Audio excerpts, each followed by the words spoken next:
Wagwan Speak Your Truth fam, this is your girl Yana Positive with another episode on Speak Your Truth, the Untold. What happened, no man? How to do? Long time in a suno because I have been here, there, and there about. Here, there, where? Okay, I've been busy, but I did miss you guys. And I hope you missed me too. But before we go anywhere further, remember to like, share, and subscribe. If you haven't already, hit that notification bell so you can be notified when we upload our next video. And also share with a friend who needs the motivation and the encouragement, because here at Speak Your Truth, we create an airy space of inspiration, relatable, empowering, and elevating content. What no man? See there? You see me forget him, I don't forget you. That was actually my first take. I haven't forgotten that one, guys. I really haven't. I am really happy to be here with you guys. For those who don't know, an update in my life, I migrated here in March, and here being the United States, and you have been seeing some of my travel videos. I have been giving you a slice in my life, but I haven't done a Speak Your Truth in so long, and so I missed you guys.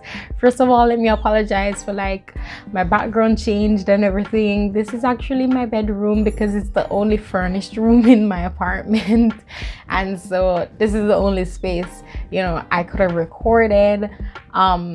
But you know, my favorite colors are there. I know you guys probably are looking around, looking about, nosing.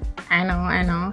I was literally just working on a project on my laptop, and I was like, wait, I was supposed to do a video today. I promised my editor I would. And for those who don't know, I was looking for an editor, and I found him. Pick up yourself, no, Mick. He has been doing a really good job, and I just want to give him a shout out. Anyways, I promised him I would send in a video today, and I just remembered. Luckily, the sun has not yet set.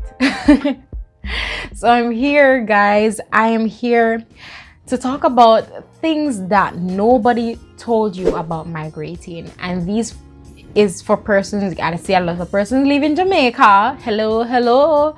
I know you're all coming over for the better life. But you need to listen to this video before you consider coming, because there are things that people never tell you about migrating that you definitely should know. And even if you aren't seeking to migrate now, if you are in the future, these are things you definitely need to know. And also, even if you just want to know, you just want to know what it's like, this is a video entirely for you. So things nobody told you about migrating. Stay tuned for it. Once again, remember to like, share, and subscribe. Yeah, that's the only way these videos get some form of interaction. Yeah, so thank you so much for your overwhelming support, fam. Let me just dive right into it. So I'm gonna start with a negative and try to end on a positive note. All right, there are a lot of things that people don't know about migrating, and that is because they just visit a foreign country. They just come to America, stay with a family, see how nice it is, see the land of opportunities, and they think, oh wow, it must be amazing to live here. But it's true that in fact, it's quite hard to live here. It's easy to visit, but it's quite hard to live here. And the first thing you must know about migrating to a foreign country is the struggle is real. It's really real. For a lot of persons, I've been very open, who've been following me from the very start. I've been very open about my mental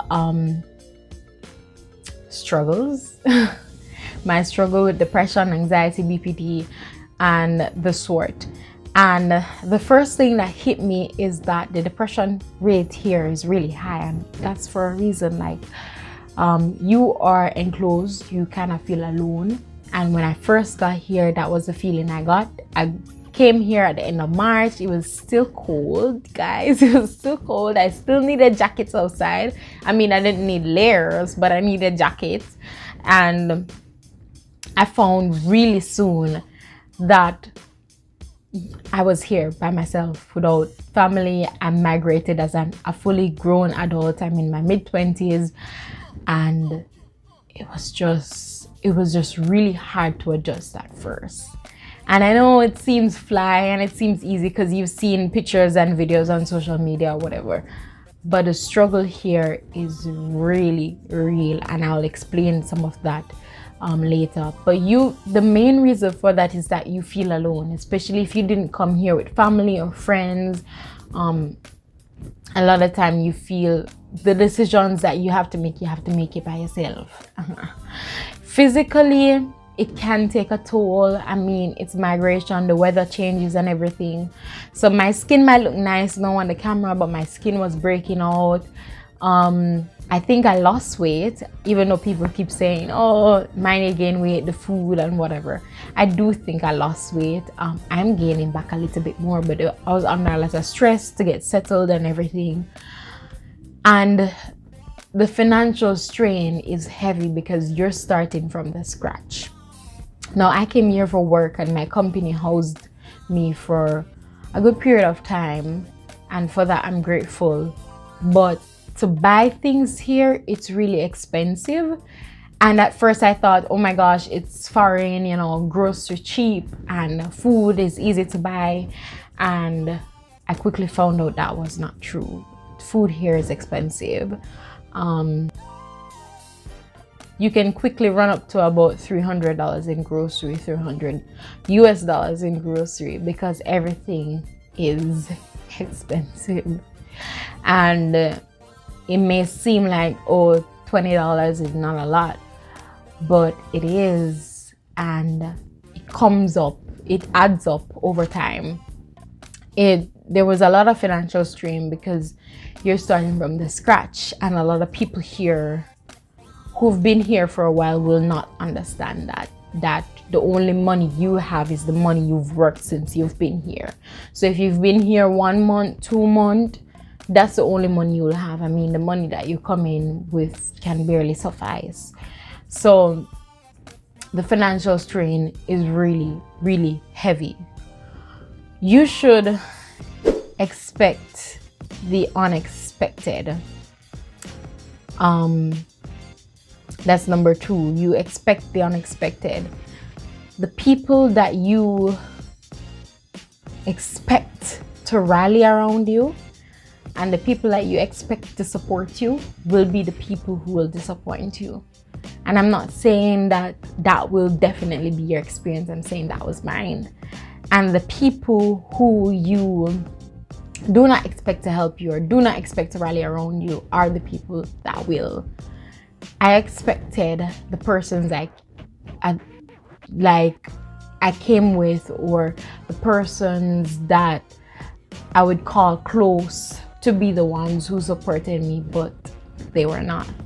A lot of times it was like the co-workers that I met just now, they will offer me rides and stuff, and I came to a state where, or part of the state where there is not like a lot of transportation. So you either get around by having your own vehicle or having Uber, or doing Uber, and Uber is expensive. So since I don't have my own vehicle, I've had to like hop rides with people, which isn't exactly easy. You are vulnerable, and people will take advantage of that. As an immigrant, as I said before, you're starting over from scratch. You don't have much of anything. People will take advantage of that. A lot of the times I realize that even if people offer me free rides to get around the places, because that's one of my major concerns. If I don't Uber, I'm stuck. Right now, the apartment I moved to has a bus stop out front and a train, so that's not too bad. But those are for long distance, or if you're going into Philadelphia or another city, New York, New Jersey, those are the things you take. But it doesn't run all the time. So it was really hard for me. to adjust. But sometimes people offer you rides and they aren't exactly free rides. People offer to do things for you and there's an expectancy that you owe them and you should have some sort of allegiance to them, especially if you're a female and it's a man that's offering you a ride, and you know how that works. It is like that everywhere. So you are an immigrant, you're vulnerable. Be aware that not everything for free or that look free is free. There are sometimes implications behind the offerings, so you have to be careful. You win some, you lose some. Some people are easier to love from afar, and you will find that some friends and families that you weren't close to, you're now close to. And you'll find that people who you were close to, you're no longer close to. So you win some, you lose some. Be patient. You have to be patient in getting into the system. America's system is really hard to get into. Getting my documents was probably one of the most frustrating things that I've gone through since I've been here.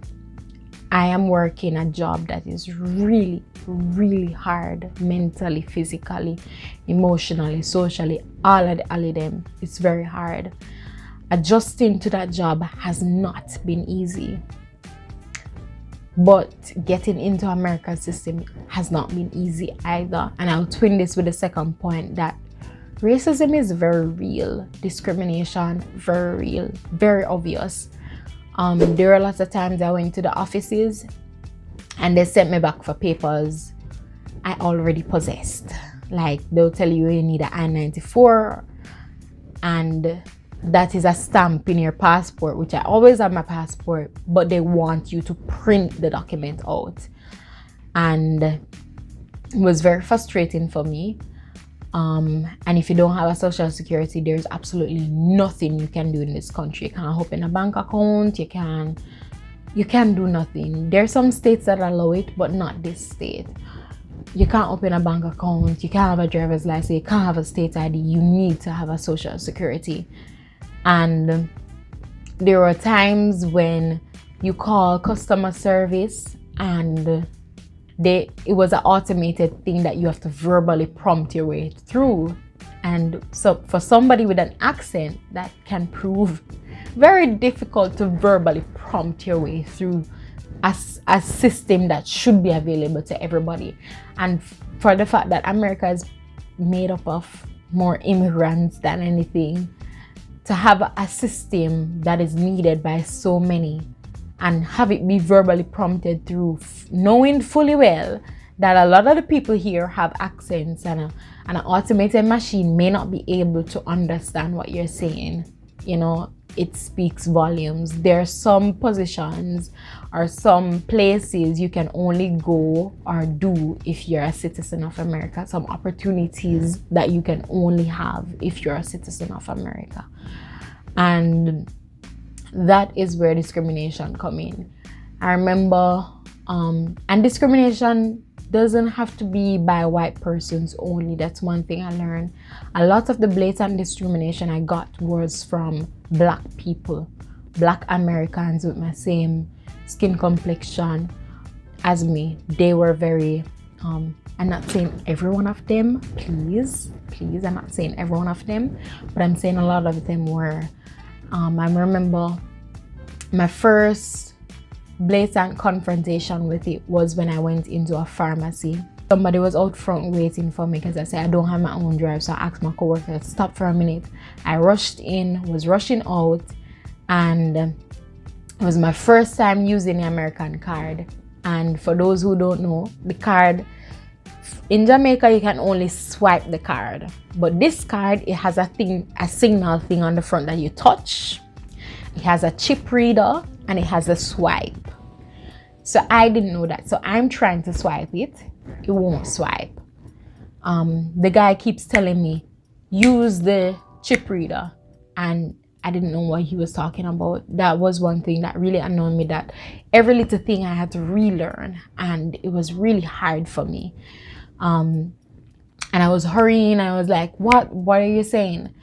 And he started saying, I'm speaking standard English. And he was shouting at me in the store on the top of his voice, I'm speaking standard English and you're not listening. So I looked at him and I was like, I'm speaking standard English. I'm just not understanding what I'm supposed to do. And he was like, I can't. I'm speaking standard English and you're not listening. You're not following instructions. And it was so embarrassing for me, because I realized right then and there, and this was a black guy, that that's how Americans are. They live in a little bubble. Not saying all of them are. They live in a little bubble that this is how the world is, and America is the greatest. And a lot of them still believe that anybody from any country can just hop on a flight and go anywhere because they can, but it is what it is. And I realized it was small-minded of them. And I met other persons who did the same thing. Like, they ask you, why are you here? For a person who is white, their discrimination presents differently. They won't say it out loud. Some of them won't. They have learned that it carries a lot of lawsuits. So I remember one day we're going to the pool, me and a friend, 2 black girls going to the pool, and it was a very plush apartment. One of my friends has a really nice apartment, and there was this man coming the other way, and he stopped when he saw us, and he itched himself against the wall on the other side and literally scarred us. And when we were walking past, he was itching himself against the wall not to touch us. And of course, you wouldn't know this, but you might see the pictures on social media and go, oh, she's living a good life. But right before me living that good life, looking all nice and cute by the pool, there was this man discriminating against me. So it's harder than people think. It has been really hard. Because if you're an immigrant, there's like laws in place to ensure that you're boxed in when you're looking for an apartment. They check your credit score. Of course, you can't have a credit score before you have to be in the country for 6 months to have a credit score. So not being in the country for 6 months, don't have a credit score, and they were checking like credit scores. You have to pay 3 months rent if you don't have a credit scores, and it's just a lot. I know America seems like the plush garden for a lot of persons, but people here work. Like, I've seen people work 3 jobs and they literally sleep on the 3rd job. They nap very lightly, and some people don't sleep at all. Like, they sleep 3 hours and that's their life, like going back to back, work to work. Because the cost of living here is so high, bills need to be paid. So there's a lot of persons in the Caribbean that feel like we're picking money from a tree. But no, it's actually built on hard work. And then you travel. That's how you live, through your traveling. A lot of persons here, they'll tell you, oh, I've been to Europe, I've been to the Caribbean, I've been to Jamaica like 3 times, because they work their off here, and that's how they get to live that life that you see them living. A lot of bills that need to be paid here. I mean, the struggle is so real. And to give an example, it's a lot. Like, you're supposed to work 40 weeks, and sometimes I'm working up to 70, because there are needs that need to be met, It's really hard.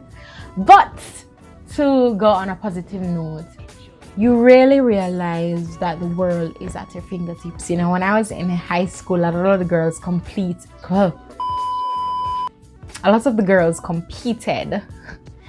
to see who would come first, second, third. And I'm like, looking back, I'm like, oh my gosh, that was so stupid, because at the end of the day, they all left and went to different parts of the world. Some are in UAE, some are in Barbados, some went to China, some went to England. And when you're in America, it's kind of the same feeling, like people are going head to toe, but there are limitless opportunities and the world is literally at your fingertips. Like, I've been able to go to places, and traveling was always been one of my dreams. I haven't traveled out of the country yet, so I'm still settling, but I have been to DC, Washington, I passed through New Jersey, I've been to New York, and I of course will be taking you guys along, and I'm planning to travel out of the country probably next year once I'm settled, hopefully. But the world is literally at your fingertips. I mean, it's just there, because the work life here, you can work for what you want. Unlike a Jamaican system that I've encountered, you can actually work for what you want. You can actually work to get where you want to go. You can actually set a goal and achieve it, and once you put in the work, you are able to get it. Whilst I'm used to a system where it's hard work, yes, and the right people plus luck. I mean, you might get there, but might not. They don't really sure. You take this path to life, maybe involve yourself in this club, but no, you have to know a lot of people first. But here it's just like you work really hard and you can get there. You meet some amazing people. All of what I said before seemed pretty bad, and a disclaimer, I did not want to do this video because I didn't want people saying what they're worried about me, or saying I'm all negative about it. I am really happy with my move. I am adjusting. I'm just giving you a realistic feel of what it's like. And so I started out with some things I discovered earlier on that I thought you should know, and now I'm really looking at the good things. And the good thing is that you really meet some amazing people, some really diverse people. A lot of people I met are from different countries. I say America is mainly made up of immigrants, and most people I meet are from different countries. They are warm, and even though they teach you in the Caribbean that, oh, Americans can be cold, I met a lot of warm people. Yes, I met a lot of cold people too, but I met a lot of warm people who are ready and willing to embrace you, and who will uplift you, and who will show you that the world really is a small place, even though it is big. That makes sense? Yeah, and you'll meet a lot of diversity. Like, a lot of people I know are Hispanic, and I am learning Spanish. I have been for a while. I know guys, it has been a goal for a while. I know I'm getting there. And I've also met persons from Brazil. They speak Portuguese, so I'm learning a little bit of that too. I only know to say good morning, bom dia, and how are you to the bear. That's pretty much all I know. And I know to respond to the bear você, and I know to say yes, which means sim, and that's probably about it. But diversity is wonderful, and I really enjoy it. And my final point is adjust. You have to be able to be flexible. You have to be able to adjust to flourish here. And I have been trying to adjust, and I have been trying to be as flexible as possible. And I understand if you move here, you will have lonely nights, you will have breakdowns, you will have bouts of depression, you will have anxiety about the future. That's a definite. But trust God in all I know. He knows what he's doing. And if you are here for some reason or other, for school, for work, for travel, for fun, just to live, to feel things out, if you're here and it is your will and his will to be here, just know that he has a plan for you, and just adjust to that. Things are different. I mean, places are different. You will miss things. That's another point I miss. You'll miss things that you think you would even miss. Like I used to tell my mom, I'm tired of cooked food, I'm tired of the yam, the dumpling and banana every single day, and now more that kill for little banana and yam. I mean, I can make a dumpling, but it not taste the same. I mean, the things you miss. I miss swimming in the river. I miss Copper River. I miss swimming in the actual sea that does not look black but looks blue. I miss going to church with my family. I miss fellowshipping. Yeah, I miss my family. I miss seeing my nephew grow up. I miss Dave and a stupid little cat. Stupid cat. Some of my friends there, even though most of them look like I come here and I migrate, yeah, everybody I live. I miss a lot of things that I never thought I would miss. I miss the bamboo trees in front of my house. That's what it is.